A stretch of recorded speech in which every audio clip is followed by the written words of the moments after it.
Hi everyone, Tracy DW here. It's been an eventful week here in the UK.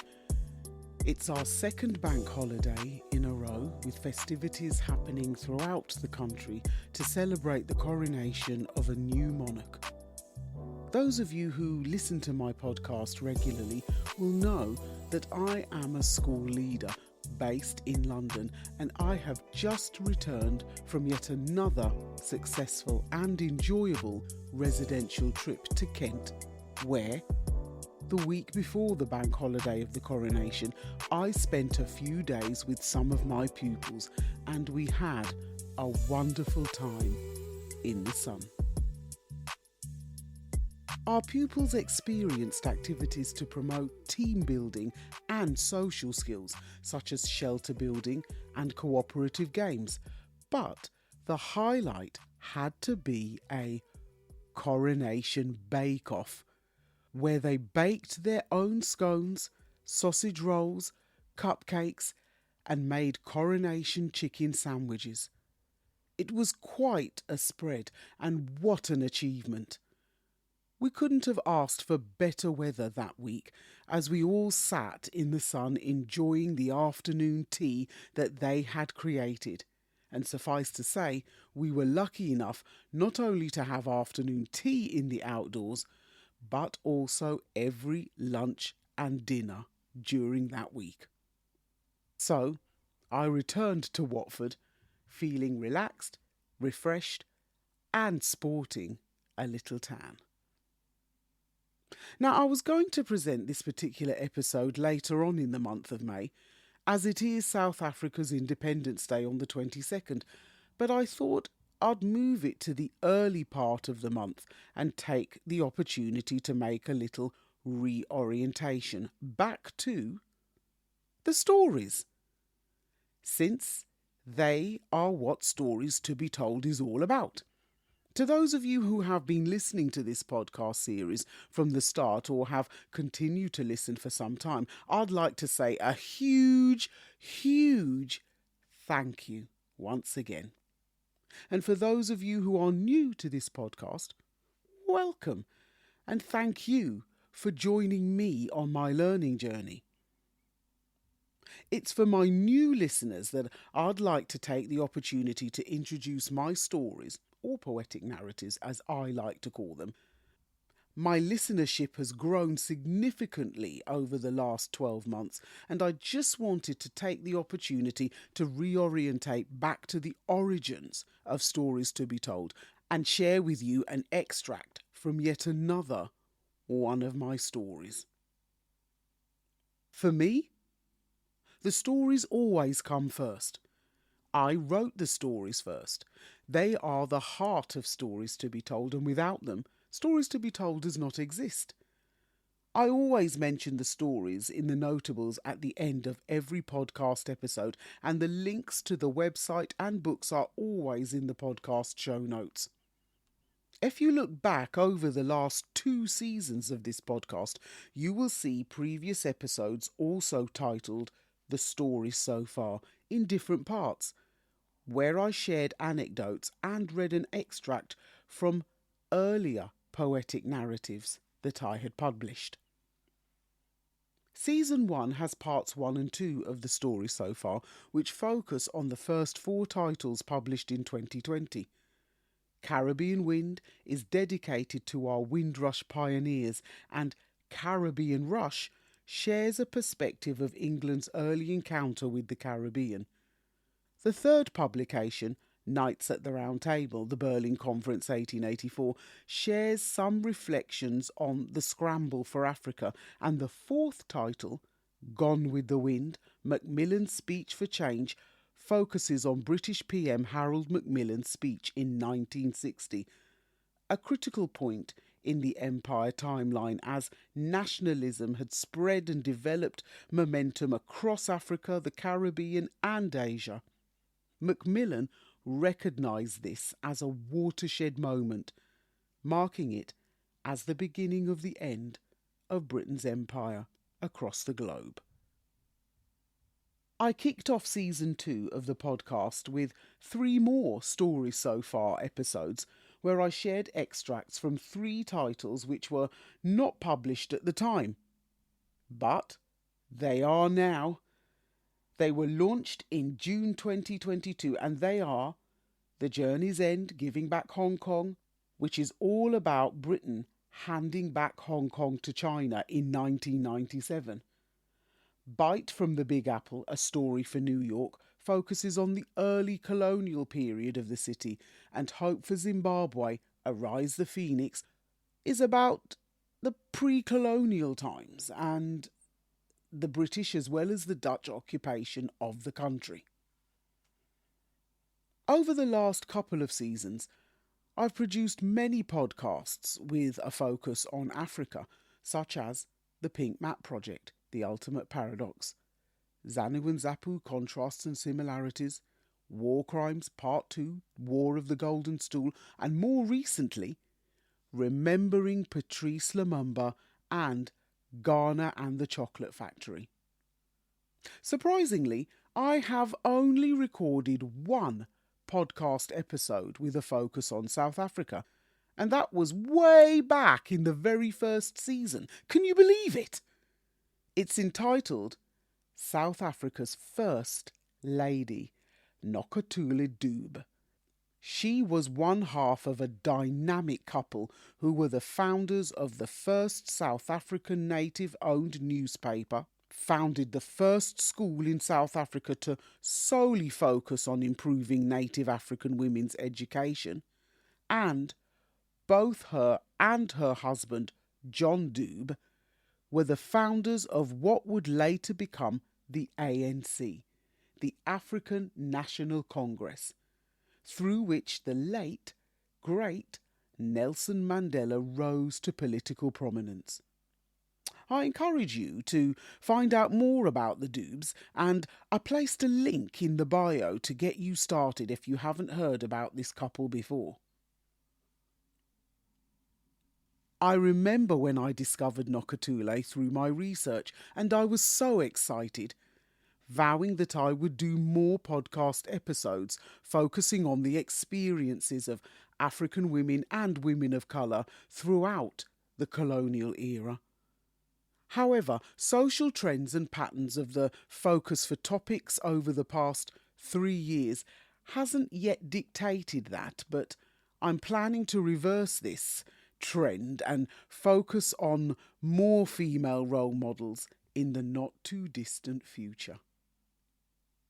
The focus of this podcast is to share an extract from the 8th title from the Stories to be Told series, called A Story for South Africa.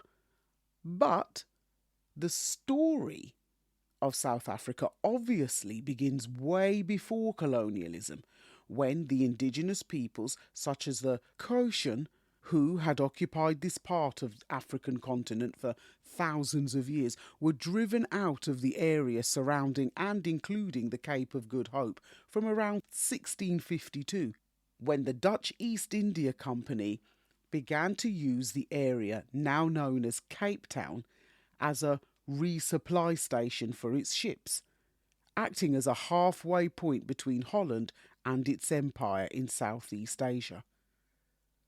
As former employees of the company, together with some French and Germans, began to settle as farmers, or Boers as they became known, they began to import more Europeans and also Africans as slave labour to work the land.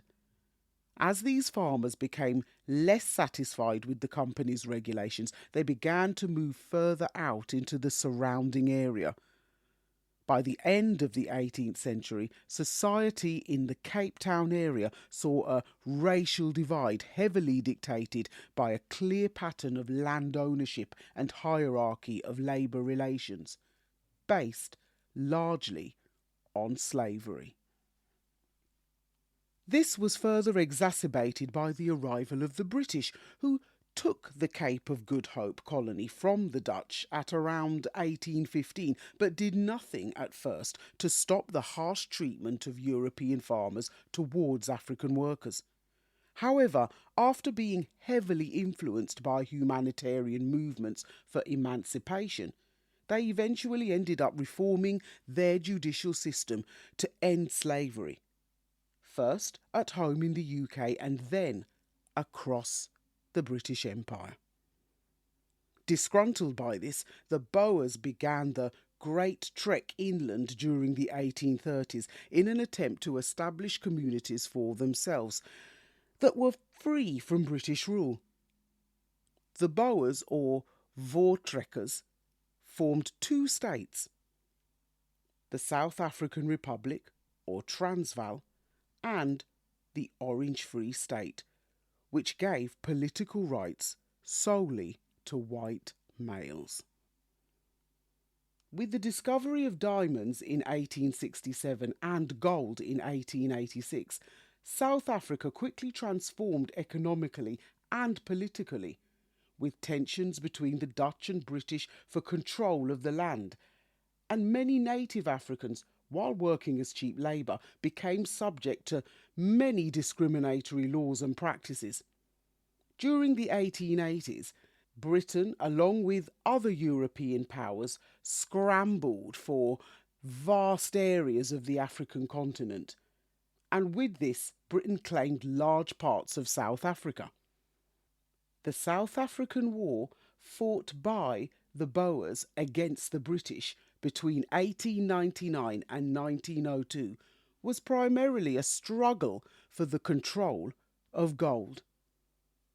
It's against this backdrop that I wrote a perspective about this conflict as part of my story for South Africa. And this is an extract taken from chapter 4, which is titled The Great Divide. Guerrilla tactics by the Boers tried to keep the British in check, but Colonel Robert Baden-Powell's ensured these tactics came to no effect. Lord Kitchener's scorched earth policy denied guerrilla fighters food and supplies. He stopped the work of digging within the country's gold mines. With British oversight, however, there was a chilling price to pay, as concentration camps were set up all along the way. These were poor in food and hygiene and low on medical supplies. So thousands of women, children and native Africans lost their lives. Such poor administration led the way to catastrophe and disaster, and with it grew African pride as well as nationalism thereafter. Native Africans also fought on both British and Dutch sides. They played their role as wagon drivers, guides, and also acted as spies. They were only perceived as comrades when convenience arose, but the right to occupy their land was never recognised. As one of my top world destinations to visit, South Africa is the only British colony to have two separate independence days and marks its history with a period of apartheid from 1948 to 1994, and has had arguably the most unequal education system in the world. Boycotted by the West for its legalised racist infrastructure, it rejected calls for reform in the warning that Macmillan gave in his Wind of Change speech in Cape Town 1960, and in so doing, Hendrik Verwoerd and his government failed to take heed to the tide that was turning. The age of colonialism was coming to an end across the world. Let us remember the struggles and triumphs of those who contributed to shaping the story of South Africa's past, such as Oliver Tambo, Steve Biko, F.W. de Klerk, Winnie Mandela, Mangosuthu Buthelezi, Nelson Mandela, and Desmond Tutu. But also, let's recognise those who are contributing to the story of South Africa's present and also future, such as Asanda Makabuka, Huawei Bula, Lesego Mokei, Mariam Manak, and Theo Beloye. I encourage you as my listeners and co-learners to learn more about these South African pioneers.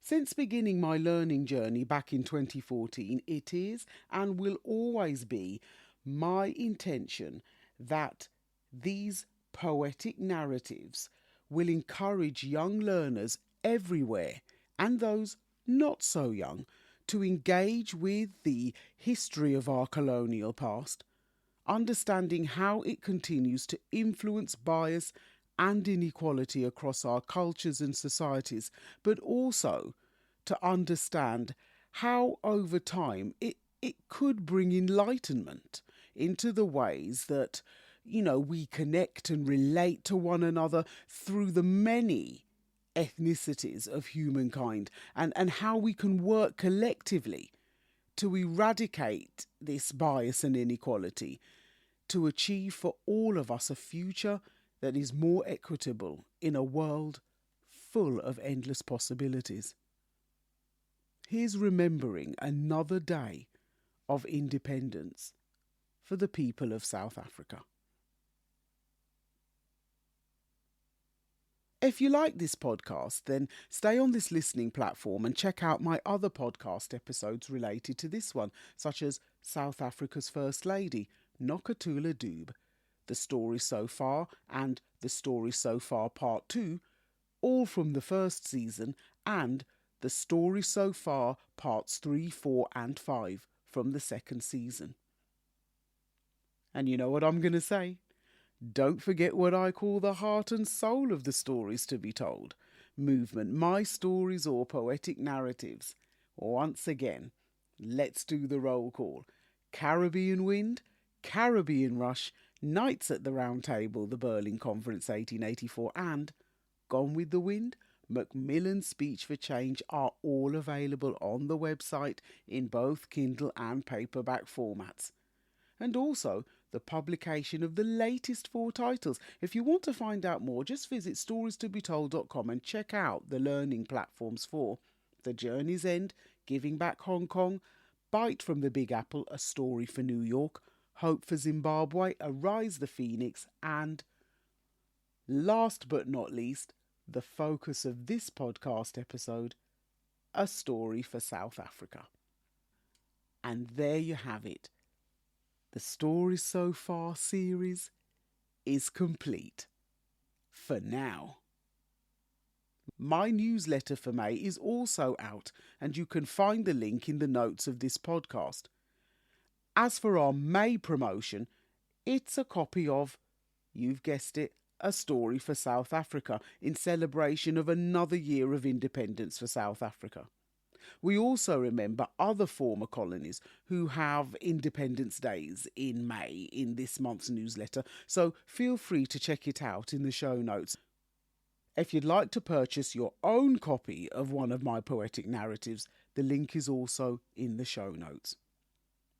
I totally forgot to declare the winner of my April promotion last month, so I will make amends now by saying congratulations to Sophie.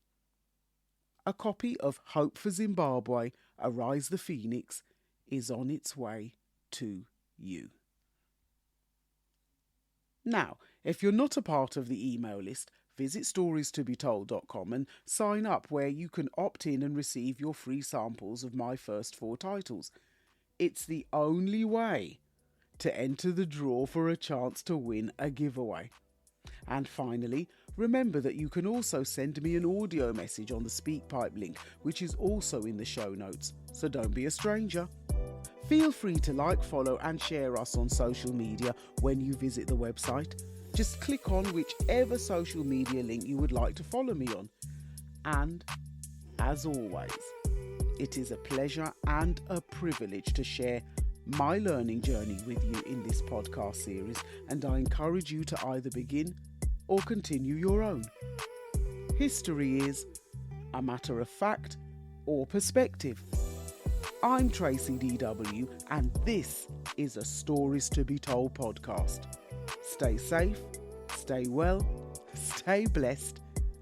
Thanks so much for listening, and I'll see you on the next